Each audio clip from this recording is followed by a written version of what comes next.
V današnjih novicah med drugim šmarješki svetniki odločno proti tretji razvojni osi, gradijo nov most v Podturnu, v Sevnici podelili športna priznanja.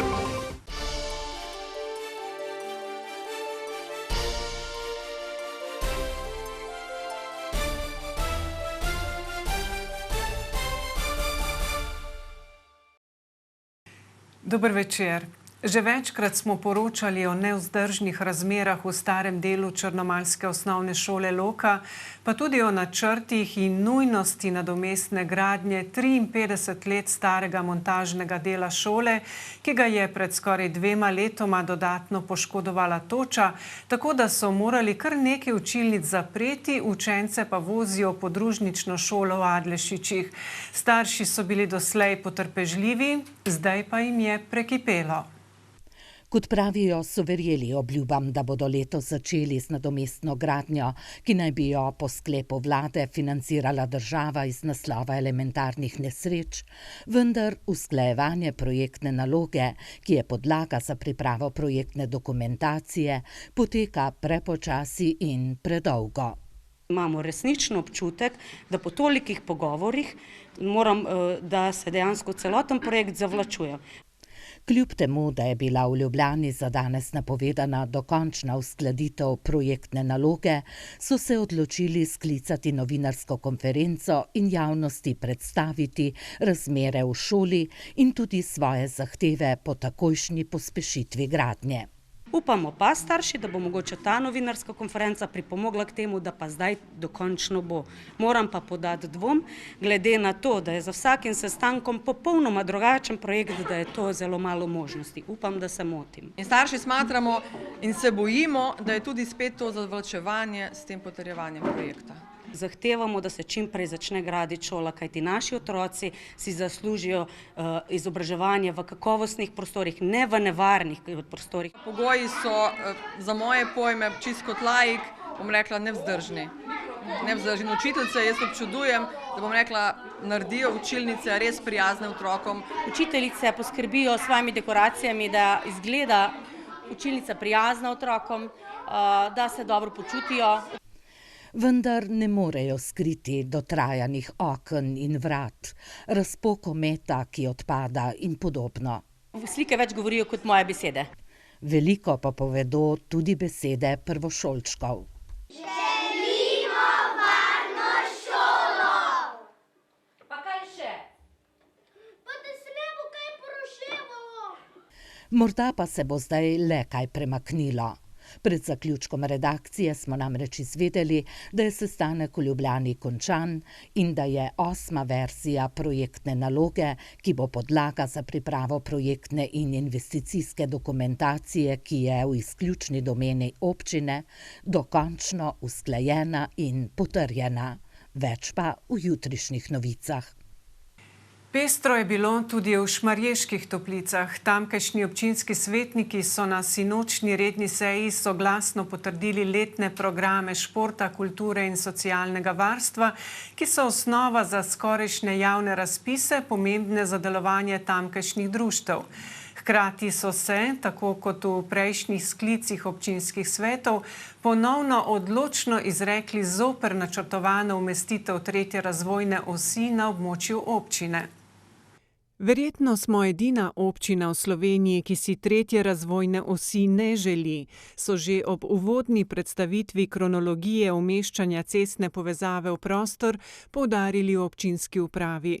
Prvo študijo variant so občinam predstavili pred 12 leti.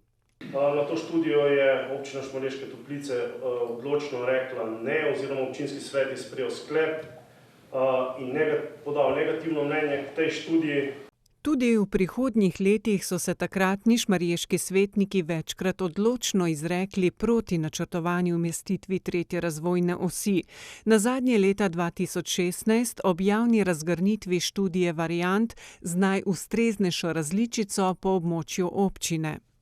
Zaenkrat nimamo jasnega odgovora, kako je s tem srednjim delom poteka tretje razvojne osi. Vsi vemo, da severni del je nekako definiran, več ali manj južni del bo šel že zdaj počasi v izvedbo.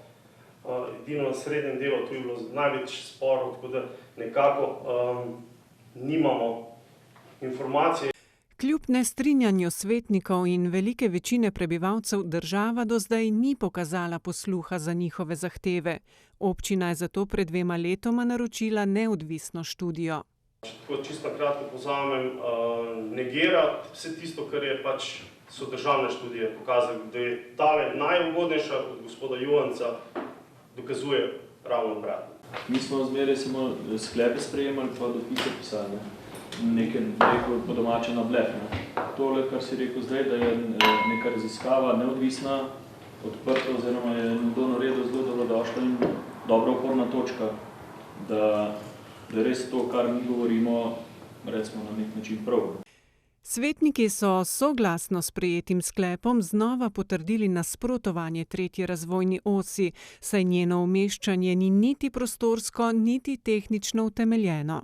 V nobenem primeru ne bomo pristali, da bi 3. razvojna os v bistvu presekala tako čudovito okolje in v tem primeru seveda bi lahko pozabili na nadaljnji razvoj kmetijstva, gostinstva, turizma.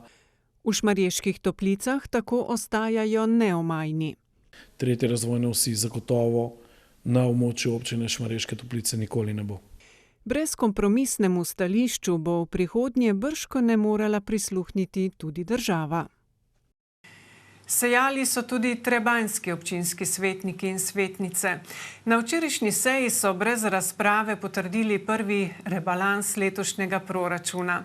Po finančnem načrtu naj bi se tako letos v občinsko blagajno steklo 15,2 milijona evrov, iz nje pa odteklo 16,8 milijona.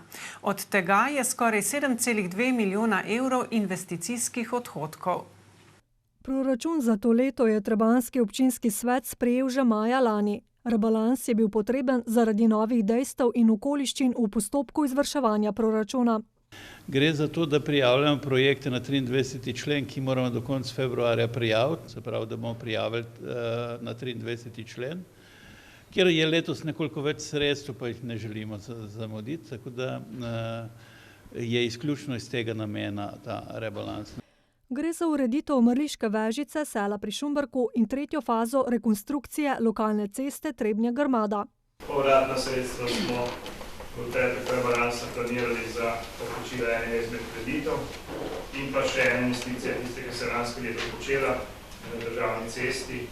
To je izgradnja pločnika v Štefanu. Za ta projekt so prenesli nerealizirana sredstva iz leta 2019 in zagotovili dodatna sredstva. Vsebinsko bogatejši rebalans pa pričakujemo, da je v koncu marca oziroma začetku aprila na sporedu, kjer bomo pa tudi del preoblikovali, del zagotovili sredstva za projekte, ki se že izvajajo. Pregledali pa še te kanalizacije, če imajo zdaj vse gradbene dovoljenja, da še to spustimo. Sredstva naj bi zagotovili tudi za začetek urejanja kanalizacije v Trebnjem, še dodaja. In kaj se novega dogaja na naših cestah? V topliški občini od danes velja popolna zapora prometa na državni cesti Dolenjske Toplice Podturn. V Podturnu namreč začenjajo gradnjo nadomestnega mostu čez potok Črmošnica, obvoz pa je urejen skozi Meniško vas in Podhosto. Med dopoldanskim snemanjem smo naleteli na vaščana, ki je budno spremljal dogajanja na gradbišču. Je namreč neposredni sosed, pa je bila po njegovem obnova nujna. Nas ni, zatovnjake pa je. Naj zristajo, da bo to vse dobro. Naj naprej gre, vse naj gre naprej, ne pa za nazaj. Če bi gledali v preteklost, bi namreč videli, da je nov širši most dolgoletna želja krajanov, je potrdil župan Franc Volk. Most v Podturnu je absolutno ne ustreža več prometu, ki poteka skozi njega. Preozek je, tudi nima pločnika, tako da s to investicijo Direkcija Republike Slovenije za ceste je investitor, ker je to državna cesta, bomo dobili sodobnejši, širši most. Pa tudi pločnik, ga pa morda že v drugi polovici tega leta nameravajo graditi še od Podturna do Sel, o čemer se je Volk že pogovarjal s predstavniki direkcije. Sicer bodo v sklopu zdajšnje naložbe uredili tudi strugo potoka. predvidevam, da nekje okrog 10 metrov levo, desno od potoka. Deloma bomo prestavili tudi kanalizacijo. Direkcija bo za naložbo, ki naj bi jo dokončali do konca aprila, odštela približno 415 tisočakov.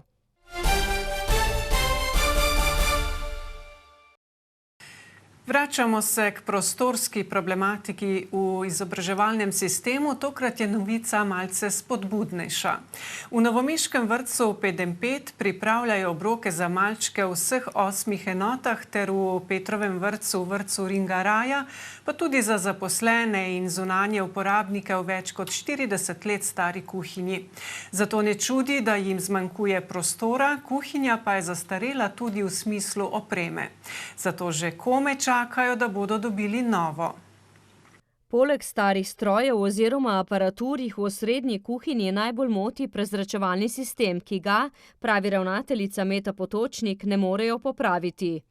Zato je potrebno prav na novo postaviti in celotno logistiko bomo prestavili v spodnje prostore. Bomo povečali vsaj še za enkrat toliko, kot je zdaj. V kleti je dovolj prostora, nekdaj so imeli pralnico, zdaj tam skladiščijo stvari. Obratuje pa tudi dietna kuhinja za pripravo 40 obrokov. Novo kuhinjo težko pričakujejo. Ta projekt je bil izdelan že leto in pol nazaj. Predstavljen tudi mestna občina oziroma ustanovitelj je potrdil in se je zelo zavzel, da bomo v 2 letih tudi naredili. Občina ima za naložbo v letošnjem in proračunu za 2021 rezerviranih 300 tisočakov. Jaz verjamem, da bo v tem letu čim hitreje zagotovljena vsa dokumentacija, pridobljena dovoljenja in potem seveda lahko se tudi gradnja začne, verjetno pa je to pred koncem leta, bo težko. Na čim prejšnji začetek del seveda najbolj upa nekaj manj kot 20 zaposlenih v kuhinji, ki dnevno pripravijo približno 1000 obrokov in skrbijo tudi za njihov razvoz po vseh enotah. Zaključili bomo športno. V Sevnici so sinoči podelili priznanja za športnika leta. Laskavi naziv sta ponovno prejela slovenski rokometni reprezentant Blaž Janc in slovenska košarkarska reprezentantka Aleksandra Krošelj. Priznanje perspektivne športnice sta dobili atletinja Nika Dobovšek in tenisačica Una Grubešič. Ekipa leta je strelsko društvo Marok, osebnost leta pa učiteljica telovadbe iz Krmelja Breda Blas. Posebno zahvalo je dobil rokometni klub Sevnica, priznanje za najboljši športni projekt pa brošura Športastična Sevnica. Predsednica Športne zveze Sevnica Sara Martinšek se je na prireditvi zahvalila vsem trenerjem in predsednikom društev, zaslužnim za skokovit porast športnega udejstvovanja med občani. Zahvala gre tudi za odlično infrastrukturo. Prevladajo še vedno tisti klasični, bom rekla, rokomet, nogomet, košarka je malo manj, tenis je sedaj v vzponu, gimnastika, atletika, potem pa imamo v Sevnici ogromno in tu bi rada tudi poudarila, da ne gre samo za tekmovalni šport, imamo veliko rekreativcev. Sevniška športna zveza z novim vodstvom odpira na področju množičnega rekreativnega športa nove projekte. Ostaja pa zvesta prireditvi Športnik leta, kjer izpostavijo odlične posameznike in ekipe. V letošnjem letu smo uspešno vključili tudi vse šolske telovadnice v razpis za najem športnih objektov, kajti društva so se nekako gnetla predvsem v športni dvorani in športnem domu. Sedaj so lepše razporejena po vseh telovadnicah v občini. Posebej se je povečalo število veteranskih športnih vrst. Športna zveza, ki združuje 24 društev, se je z nekaterimi prijavila na razpis Fundacije za šport, da bi obogatili prispevek, ki ga za šport namenja sevniška občina. Čestitke prejemnikom priznanj, za vse ostalo pa naj velja pregovor, da se na koncu vedno vse uredi. Če še ni urejeno, zgolj pomeni, da še ni konec. Srečno!